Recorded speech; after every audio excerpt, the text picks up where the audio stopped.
So one thing I've learned in working with some of my clients when I was coaching is they would record calls and we didn't listen for how well they did the script.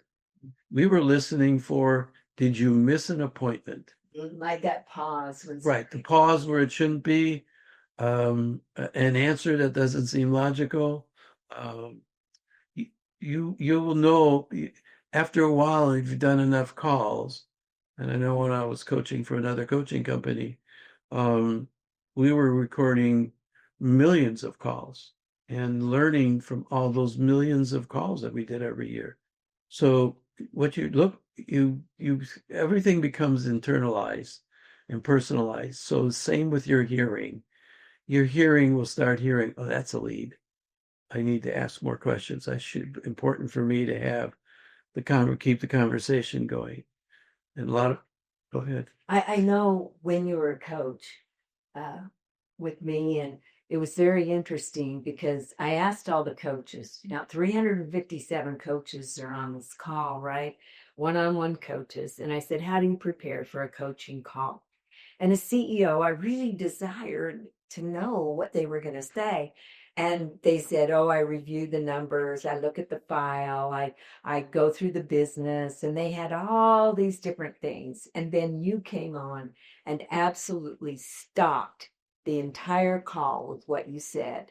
And you said to prepare for a coaching call, Prepare to listen.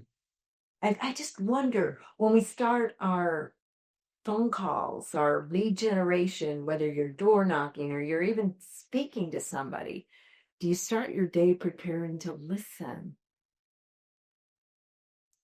Yep. I think and what I meant by that is I have when I dial the number and they say hello, uh, for me, I'm listening to the hello. I'm not having anything else on my mind except hello.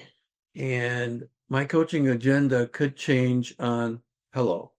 This is so good. And don't miss this, folks, because I think the big thing that you're saying is even if you're on a listing appointment, if you're in real estate, an insurance appointment, I don't care what appointment, even if you're sitting there at the grocery store behind the counter and you're waiting on somebody, did you prepare to listen? Because that's how we get Yeah, understanding. because if I go hello and I don't hear a normal hello, then my first question is what's happening? Because and after a while, if you ask enough questions, you intuitively could tell by the tone of their voice whether it's what's happening is out of norm. So I think that's critical. And listening to the questions or their answers is a couple of things. One, it gives you where they're at emotionally. And two, it basically is going to tell you the direction they want to go. So, or the call should go. And the third thing, I guess there's a third thing too, is their answer gives you the next question most of the time. It really does. Yet, how many people we always said go 3D. Right. What does that mean? You ask them a question, you get an answer. Ask them another question based on that question to get more information. Then they answer that. You take that, ask them another question based on that answer to learn more.